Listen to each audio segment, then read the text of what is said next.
మన ప్రభువైన యేసుక్రీస్తు నామములో మీ అందరికీ శుభములు తెలియజేస్తూ ఉన్నాను.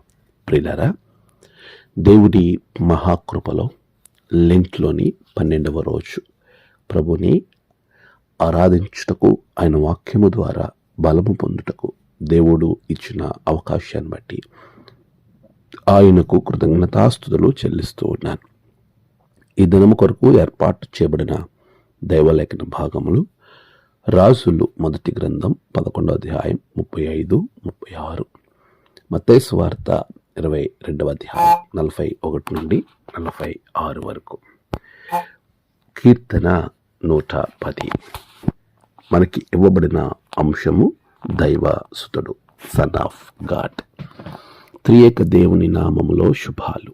ప్రియులారా, దేవుడి యొక్క సన్నిధిలో ఆయన వాక్యముతో బలము పొందుకుని ముందుకు నడిపింపబడుతున్నటువంటి మనం ఆయనను గుర్చిన అవగాహన ద్వారానే మనం ముందుకు వెళ్ళాలి. ఈరోజు యేసును ప్రభువుగా, యేసును క్రీస్తుగా అంగీకరించేటువంటి వారు ఆయనను గురించిన ఆలోచన ఏమై ఉన్నదో ఒక్కసారి మన మధ్యలో ఆలోచన చేయాలి. ఇక్కడ మీరు గమనించినప్పుడు యేసు ప్రభు వారిని చిక్కులు పెట్టాలని, ఆయన్ను శోధించాలని అనేక రకాలుగా ప్రశ్నలు మత్తయి సువార్త 21వ అధ్యాయం 23 మొదలుకొని మత్తయి సువార్త 22వ అధ్యాయం 46 వరకు అనేక ప్రశ్నలకు ప్రభు చక్కటి ప్రత్యుత్తరం ఉపమాన రీతిగా ఇస్తూ వస్తూ ఉన్నాడు. ఎందుకు అంటే ఆయన దేవాలయంలో అధికారాన్ని ప్రదర్శించారు. ఒక చెట్టు పైన తన అధికారాన్ని ప్రదర్శించారు.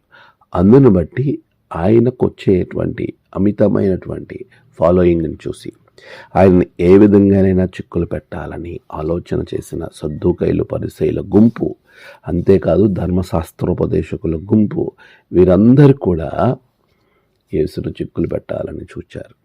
కానీ ప్రభువు వారిని ఉద్దేశించి అడుగుతున్న ఒక ప్రశ్నను మీరు గమనిస్తే మత్తయి సువార్త 22వ అధ్యాయం 42వ వచనం, పరిసయ్యులను చూచినప్పుడు, అంటే పరిసయ్యులు అక్కడ ఉన్నప్పుడు ఆయన పలుకుతున్నటువంటి ఒక మాట, క్రీస్తును గూర్చి మీకేమీ తోచుచున్నది, ఆయన ఎవని కుమారుడని అడిగెను. ఈరోజు మీరు జ్ఞాపనం చేయాలి, పరిసయ్యులు, సద్దూకైలు, శాస్త్రులు వీరందరూ కూడా యేసు ప్రభువుని చిక్కులు పెట్టాలని చూస్తూ ఉన్న సమయంలో ధర్మశాస్త్రోపదేశకుడు యేసును అడిగిన ప్రశ్నకు జవాబుగా పరిసయ్యులను ప్రభు మరొక ప్రశ్న వేస్తా ఉన్నాడు. అసలు క్రీస్తుని గురించి మీకేం తోస్తుంది? మీరేమనుకుంటున్నారు? ఆయన ఎవరి కుమారుడు? ప్రియులారా, ఈరోజు మరి నీవేమనుకుంటున్నావు? ఆయన గురించిన అవగాహన ఏ విధంగా ఉంది? చాలా పర్యాయములు యేసును క్రీస్తుగా మనం చూడలేమండి. యేసు క్రీస్తు అందరికీ ప్రభువు, యేసు యేసు అని మనం పిలుస్తూ ఉంటాము, కానీ క్రీస్తు, ఆయన క్రీస్తు అనే విషయాన్ని మర్చిపోతాం. క్రీస్తు అంటే ప్రభువు, మెస్సియా. ఆయన మన యొక్క మెస్సియాగా, క్రీస్తుగా, అభిషక్తుడిగా మనం ఆయనను అంగీకరించగలగాలి. ఆయన అభిషక్తుడు, ఈ లోక పాపములను మోసుకుని పోయినటువంటి దేవుని గొర్రెపిల్ల, యేసును క్రీస్తుగా, ప్రభువుగా ఆయన నియమించెను అని చాలా స్పష్టంగా పేతురు అపోస్తుల కార్యాల గ్రంథములో యేసు ప్రభువు వారిని గురించినటువంటి ఔన్నత్యాన్ని ఇశ్రాయేలు ప్రజలకు వివరిస్తూ ఉన్నాడు. క్రీస్తుని గురించి మీకు ఏం తోచుచున్నది? ఆయన ప్రభువు. ఇదిగో, మీరు సిలువ వేసిన ఈ యేసునే దేవుడు ప్రభువుగాను క్రీస్తుగాను నియమించెను. అపోస్తుల కార్యాల గ్రంథము 2వ అధ్యాయం 36వ వచనం. యేసు క్రీస్తు అని, ఆ క్రీస్తే ప్రభువు అని విషయం ఎంతమంది అంగీకరిస్తున్నారు, ఒప్పుకుంటున్నారు? చాలాసార్లు నోటితో ఒప్పుకుంటారు, కానీ హృదయముతో దాన్ని చెయ్యటానికి వెనుకడుగు వేస్తూ ఉంటారు. పరిసయ్యులు యేసును అంగీకరించిన జనాంగంగా ఉన్నారు. క్రీస్తుని గురించిన సరైన అవగాహన లేని వారిగా ఉన్నారు. మరి నీవు క్రీస్తుని గురించి ఏమనుకుంటున్నావు? ప్రభువు మనలను బలపరుస్తూ ఉన్నాడు. ఆయన దేవుని కుమారుడు. ఎవని కుమారుడు అనే ప్రశ్నకు పరిసయ్యులైతే దావీదు కుమారుడు అంటే మానవ రీతిగా ఆయనను అభివర్ణిస్తూ ఉన్నాడు. వెంటనే ప్రభు మరి దావీదు ప్రభువునకు నా ప్రభువు అని చెబుతూ ఉన్నప్పుడు అది ఎలా సాధ్యపడుతుంది అనే విషయాన్ని 110వ కీర్తన మొదటి చరణాన్ని జ్ఞాపకం చేస్తున్నాడు. ప్రియులారా, ఆయనను గురించిన అవగాహన, దైవ కుమారుని గురించి మీకేమీ తోచుచున్నది? ఆయన మానవుని కుమారునిగా, మనుష్య కుమారునిగా ఈ లోకానికి ఎత్తించాడు, కరెక్టే. కానీ ఇక్కడ మనం గమనించాల్సిన విషయం ఏంటంటే, ఆయన దావీదు కుమారుడు, దేవుని కుమారుడు అనగా మనం ఆలోచన చేస్తున్న విషయము, ఆయన 100% మానవుడు, 100% దేవుడు. దైవసుతుడు చరిత్రలో ఇచ్చిన వాగ్దానం అదే. ఆయన వాగ్దానాన్ని మీరు గమనిస్తే రాజుల మొదటి గ్రంథము 11వ అధ్యాయం 35-36 వచనాలలో సొలొమోను చేసిన పనికి అక్కడ రాజ్యము చీలిపోయినప్పటికీ దేవుని యొక్క కృప అక్కడ వారికి ఒక దీపాన్ని ఇచ్చినట్టుగా మనం చూస్తూ ఉన్నాం. వారి ఇంకా ఉన్నతమైనటువంటి స్థితిలో ముందుకు వెళ్ళటానికి ప్రభు ఇచ్చినటువంటి ఒక అద్భుతమైన ప్రణాళిక కేంద్రం. పాపంలో పడిపోయినప్పుడు శిక్షతో పాటు అక్కడే రక్షణ మార్గం కూడా ఉంటుంది అనే విషయాన్ని మనం జ్ఞాపకం చేసుకోవాలి. అది దైవసుతునిగా మనకు ఎత్తింపబడ్డది.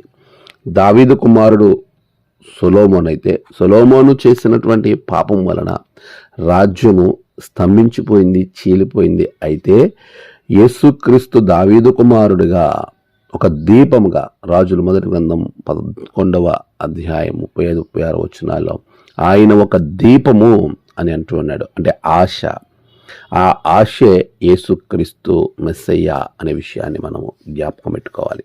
దేవుని కృప దావీదు కొరకు ఇవ్వబడ్డది. ఈ లోకము మీరు గమనం చేయండి పిల్లరా, దేవుని యొక్క కుమారుడిగా, మనుష్య కుమారుడు, ఆయనే మనుష్య కుమారుడు అనే విషయాన్ని చాలా పర్యాయములు ఆయన ప్రస్తావించడం మనం చూస్తూ ఉన్నాం. దేవుని కుమారుడు, మనుష్య కుమారుడు, దైవసుతుడు, సన్ ఆఫ్ గాడ్, దేవుని యొక్క కుమారుడు అనే విషయాన్ని మనుషులు మర్చిపోయి ఆయన దావీదు కుమారుడని, లేతే ఆయన లోక సంబంధమైనటువంటి కేవలం ఒక మనిషి అని చాలా పర్యాయములు వారు ప్రస్తావించటం, మాట్లాడటం మనం గమనించవచ్చు. మీరు గమనిస్తే ఆయన బోధకు ఆశ్చర్యపడినటువంటి అనేక మంది, ఈయన మనలో వంటి వాడి కదా, ఇతడు వడ్లమాని కుమారుడు కాడా, ఇతని తల్లి పేరు మరియ కాదా, యాకోబు, యోసేపు, సీమోను, యూదా అను వారు ఇతని సహోదరులు కారా, ఇతని సోదరీమణులందరూ మనతోనే ఉన్నారు కారా, ఇతనికి ఈ కార్యములన్నీ ఎక్కడి నుండి వచ్చినని చెప్పుకొని ఆయన విషయమై అభ్యంతరపడిరి. మత్తయి సువార్త 13వ అధ్యాయము 55వ వచనం. అంటే యేసును గురించిన అవగాహన వీరికి లేదు, క్రీస్తును గురించిన సరి అయినటువంటి జ్ఞానము వీరికి లేదు. దైవస్తుతుని అంగీకరించలేనటువంటి జనాంగంగా ఆ రోజు ఆ ప్రజలు ఉన్నారు. ప్రియులారా, దేవుని కుమారుని గురించి మీరు ఏమి తోచుచున్నది? నీవు ఎప్పుడైతే ఒక పాపములో, నీవు ఎప్పుడైతే ఒక దేవునికి వ్యతిరేకమైన మార్గంలో వెళుతావో అక్కడ దేవుని కుమారుడు, దైవస్తుతుడు నిన్ను ఆదుకోవడానికి సిద్ధంగా ఉంటాడు, ఒక అవకాశం కూడా ఇస్తాడు. అయితే ప్రియులారా, ఆ అవకాశాన్ని గమనించుకుని ఆ అవకాశాన్ని సరిదిద్దుకున్నప్పుడు మాత్రమే మనకు దేవుడు ఒక దీపాన్ని ఇస్తాడు. దావీదు తప్పు చేశాడు, దావీదు దేవునికి వ్యతిరేకంగా వెళ్ళాడు, కానీ ప్రభు ఒక అవకాశం ఇచ్చారు. ఆ అవకాశమే ఇదిగో నీవు తప్పు చేశావు అని చెప్పినప్పుడు దానిని బట్టి సరిదిద్దుకోగా సొలొమోను చేసిన కార్యములను దేవుడు ఖండిస్తూ దావీదు పశ్చాత్తాపాన్ని స్వీకరించి దావీదును బట్టి ప్రభువు ఇక్కడ శాశ్వతమైనటువంటి దావీదును జ్ఞాపకము చేసుకొని అతని దినములన్నీ అతనిని అధికారిగా ఉండనిత్తును. అయితే అతని కుమారుని చేతులను రాజ్యము తీసివేసి అందులో నీకు 10 గోత్రములు ఇచ్చిదనని చెబుతూ ఆయన అంటున్నాడు, ఒక దీపము నా సేవకుడైన దావీదునకు ఎల్లప్పుడూ ఉండినట్లు అతని కుమారునికి ఒక గోత్రం ఇచ్చుదన, ఒక దీపము.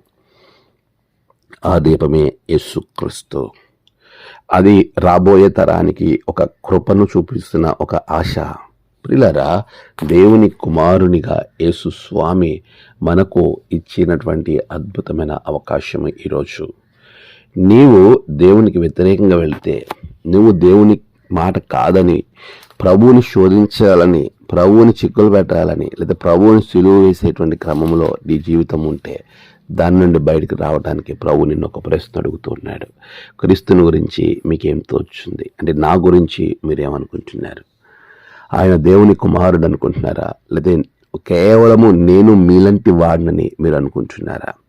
కీర్తన 50లో ఆయన చెప్తూ ఉన్నాడు, ఇదిగో మీరు ఎన్ని పనులు చేసినా నేను మౌనంగా ఉన్నాను, కాబట్టి మీరు ఇట్టి పనులు నీవు చేసినను నేను మౌననే ఉంటిని, అందుకు నేను కేవలం నీ వంటి వాడినని నీవు అనుకుంటున్నావు. కీర్తన 50:21. ప్రభువుని నువ్వు ఎవరు అని నువ్వు అనుకుంటున్నావు?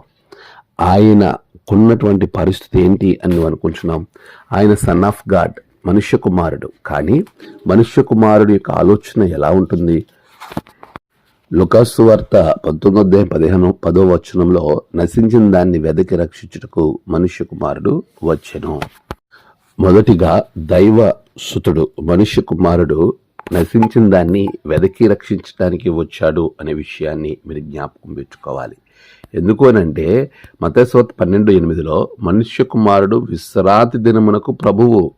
అటువంటి ప్రభువును నువ్వు ఆరాధించేవానిగా ఉండాలి, అంతేగాని శోధించేవానిగా నువ్వు ఉండకూడదు. ఆయన నీకు ఒక అవకాశాన్ని ఇస్తున్నాడు. మనుష్య కుమారుడు నశించిన దాన్ని వెదకి రక్షించడానికి వచ్చాడు. మనుష్య కుమారుడు ప్రభువై ఉన్నాడు. మనుష్య కుమారుడు మన జీవితంలో అద్భుతములను, ఆశ్చర్యకార్యాలను, ఆయన ఎలాంటి శక్తిమంతుడో అని మనం ఆలోచన చేస్తే మత్తయి 13:41 మనుష్య కుమారుడు తన దూతలను పంపును, వారు ఆయన రాజ్యములో నుండి ఆటంకములకు సకలమైన వాటిని దుర్నీతి పరులను సమకూర్చి అగ్నికుండములో పడవేయుదురు. అంటే మనుష్య కుమారుడు దూతలను పంపే అధికారం కలిగిన ప్రభువు. ఎంతటి గొప్ప ప్రభువు మీరు ఆలోచన చేయండి. మనుష్య కుమారుడు నశించదాన్ని వెదకి రక్షించే అధికారం కలిగిన వాడు. అదే సమయంలో మనుష్య కుమారుడు శిక్షించే అధికారం కూడా కలిగిన వాడు. అందుకే రక్షించేవాడిని, శిక్షించే రెండు అధికారాలు కలిగినటువంటి వాడిని. అంటే పుట్టించగలిగిన వాడు, అదేవిధంగా దేవునికి వ్యతిరేకంగా వెళ్ళే పరిస్థితులు ఉన్న వారిని నశింపచేయగల శక్తి కలిగిన వాడినే ప్రభువు అని మనం పిలుస్తాం. మనుష్య కుమారుడికి అంతటి శక్తి కలదని ఆయన మాటలలో మనం చూస్తూ ఉన్నాం. ప్రియులారా, మనుష్య కుమారుడు ఆత్మను రక్షించుటకే గాని నశింపచేయుటకు రాలేదు. లూకాసు వార్త 9:55 మీరు చదివినప్పుడు అక్కడ చూస్తే ఆయన వారి తట్టు తిరిగి వారిని గద్దించెను, మీరు ఎట్టి ఆత్మ గలవారో మీరు ఎరుగరు, మనుష్య కుమారుడు మనుష్యుల ఆత్మను రక్షించుటకే గాని నశింపజేయుటకు రాలేదని చెప్పాడు. ఎందుకు ఈ మాట మరొకసారి నేను జ్ఞాపకం చేస్తున్నానంటే ఆయన ప్రభువు రక్షించటానికి, శిక్షించటానికి అధికారం కలిగినటువంటి వాడే. అయినప్పటికీ ఆయన శిక్షించటానికి, నశింపచేయటానికి రాలేదు అని చాలా స్పష్టంగా చెప్తున్నాడు. మనుష్య కుమారుడు తన దూతలను పంపుని వారి రాజ్యము నుండి, వారు ఆయన రాజ్యములో నుండి ఆటంకములకు సకలమైన వాటిని దుర్నీతి పనులను సమకూర్చి అగ్నిగుండంలో పడవేయడు. ఇది ఎప్పుడు దేవుని రాకడలో జరిగేటువంటి విషయాల గురించి మాట్లాడుతున్నాడు.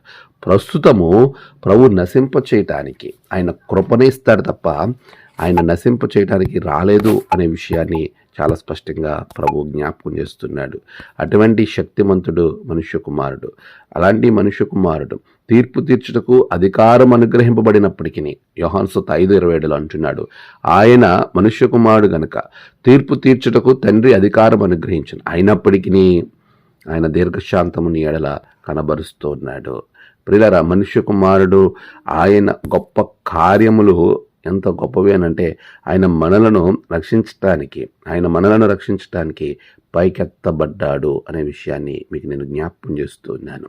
అలాంటి పరిస్థితుల్లో యోహాను సువార్త 12:34 మనం చూస్తే మనుష్య కుమారుడు పైకెత్తబడవలెనని నీవు చెప్పుచున్న సంగతి ఏమిటి? మనుష్య కుమారుడకు ఈయన ఎవరని ఆయన అడిగిరి. ప్రియులారా, ఇక్కడ కూడా మీరు జ్ఞాపకం చేసుకోవాలి, ఆయన ఎవరు అని అక్కడున్న వారి జనసమూహము క్రీస్తు ఎల్లప్పుడూ ఉంటాడు, ధర్మశాస్త్రం చెప్పటం ఏంటిమి, ఈయన పైకెత్తబడాలంటున్నావు, మరి మనుష్య కుమారుడు ఎవరు? వీరు చీకట్లోనే ఉన్నారు, వెలుగుని గ్రహించలేకుండా ఉన్నారు, మనుష్య కుమారుని గురించి పూర్తిగా ఎరగకున్నారు. మనుష్య కుమారుడు ఆయన పైకెత్తబడవలసిన సమయం ఆసన్నమైంది అని చాలా స్పష్టంగా ఆయన చెప్పినప్పుడు 32వ వచనం, నేను భూమి మీద నుండి పైకెత్తబడిన ఎడల అందరినీ నా యొద్దకు ఆకర్షించుకుందనని చెబితే మనుష్య కుమారుని గురించిన అవగాహన వీరికి లేకుండా పోయింది. ప్రియులారా, మనుష్య కుమారుడు ఆయన మనలను రక్షించటానికి వచ్చాడు. మనుష్య కుమారుడు ఇచ్చిన కాల పరిమితులలో నీవు గనక ఆయన వైపుకు తిరగకపోతే శిక్షించటానికి కూడా ఆయన మన కొరకు వచ్చాడు. మూడవదిగా, రక్షించి శిక్షించి దేవుడు మనలను ఆయన యొద్దకు చేర్చుకున్నటకు, ఆయన మనలను ఆయనతో కలిసి ఉంచుకోవడానికి శక్తి కలిగిన వాడుగా ఆయన ఉన్నాడు అనే విషయాన్ని మీరు జ్ఞాపకం చేసుకోవాలి ప్రియులారా. ఆయన ప్రభువై ఉన్నాడు. ఆయన పైకెత్తబడినటువంటి ప్రభువుగా మన మధ్యలో ఉన్నాడు. ఆయన మనకిచ్చే ప్రతి అవకాశమును మనం సద్వినియోగం చేసుకునే వారంగా ఉండాలి. మనుష్య కుమారుడు ప్రభువై ఉన్నాడు, దానిని మీరు మరవద్దు. ఆయన ప్రభువు, మొదటిగా రక్షించే దేవుడు. రెండవదిగా ఆయన వైపు తిరగకపోతే ఆయన మాట వింటే రక్షిస్తాడు, వినకపోతే శిక్షిస్తాడు. అంతేకాదు ఆయన ప్రభువు కనుక ఆయనకు లోబడి మనం జీవించాలి. ఆయనను దేవుని కుమారుడిగా అంగీకరించాలి. ఆయనను ఎవరైతే అంగీకరిస్తారో అట్టి వారి జీవితాలలో గొప్ప ఆశీర్వాదం కలుగుతుంది. మత్తయి సువార్త 16వ అధ్యాయములో యేసు స్వామి స్వయంగా శిష్యులను అడుగుతున్నాడు. ఇక్కడ నేను ఎవరిని కుమారుడిని, నేను ఏమని అనుకుంటున్నారు ప్రజలు అని అన్నప్పుడు అతడు అక్కడున్నవారు చెబుతున్న మాట ఏంటంటే, కొందరు బాప్తిస్మిచ్చు యోహాను అనియు, కొందరు ఏలియా అనియు, కొందరు ఇర్మియా అనియు, లేక ప్రవక్తల్లో ఒకడని చెప్పుకుంటున్నారని. అందుకు ఆయన, మీరైతే నేను ఎవడినని చెప్పుకుంటున్నారన్నప్పుడు సీమోను పేతురు, సజీవమైన దేవుని కుమారుడమైన క్రీస్తువు. మత్తయి సువార్త 16వ అధ్యాయము 13, 14, 15, 16 వచనాలు. ప్రభు ఇచ్చిన ఆశీర్వాదం గమనిస్తే, యేసు, సియోను బరయోనా, నీవు ధన్యుడవు, పరలోకమందున్న నా తండ్రి ఈ సంగతి నీకు బయలుపరచెను. నీవు పేతురవు, ఈ బండ మీద నా సంగమును కట్టుదును. ప్రభువుని దేవుని కుమారుడిగా అంగీకరించిన వారికి వచ్చే ఆశీర్వాదం చూడండి. ఎవరైతే దేవుని కుమారుడిగా ఆయన అంగీకరిస్తారో, ఒప్పుకుంటారో, విశ్వసిస్తారో, ఆయన ప్రభువు అని, ఆయన రక్షించేవాడని, ఆయన ఒకవేళ ఆయన వైపు తిరగకపోతే శిక్షించేవాడని నమ్ముతారో, అటువంటి వారికి ప్రభు ఆధిక్యత ఇస్తున్నాడు. నీ మీద సంఘాన్ని కడతాడు, నిన్ను ఒక అధికారిగా ఉంచుతాడు, ఉన్నత స్థితిలో ఉంచుతాడు. దేవుని కుమారుడు అయిన క్రీస్తు అని చాలా స్పష్టంగా పేతురుకి దేవుడు ఒక గొప్ప అధికారం ఇచ్చాడు. ఈరోజు అటువంటి అధికారంలోనికి మనం వెళ్ళడానికి దైవ కుమారుని గురించిన అవగాహన, దేవుని కుమారుని గురించినటువంటి ఆ ధ్యాస మనం కలిగి ఉండాలి. ప్రభువుని అంగీకరించేటువంటి ప్రయత్నంలో దైవసుతుడు మధ్యవర్తి అని, దైవసుతుడు రాజు అని, దైవసుతుడు ఒక యాజకుడిగా వచ్చాడని, దైవసుతుడు మనందరి కొరకు ఒక అద్భుతమైన పిలుపునిస్తున్నాడని నువ్వు అంగీకరించగలవా? దేవుని కుమారుడు వాగ్దానం చేశాడు ఒక వెలుగు, ఆ వెలుగే క్రీస్తు. ఆ వెలుగు దావీదు కుమారుడు మనుష్య కుమారుడిగా 100% మానవుడిగా చూపిస్తున్నాడు. దేవుని కుమారుడిగా 100% దైవంగా చూపిస్తున్నాడు. మధ్యవర్తి అయినటువంటి దైవస్తుతుడు, రాజు అయినటువంటి దైవస్తుతుడు, యాజకుడు అయిన దైవస్తుతుడు విజేతగా నిలిచాడు, మనల్ని ఆహ్వానిస్తూ ఉన్నాడు.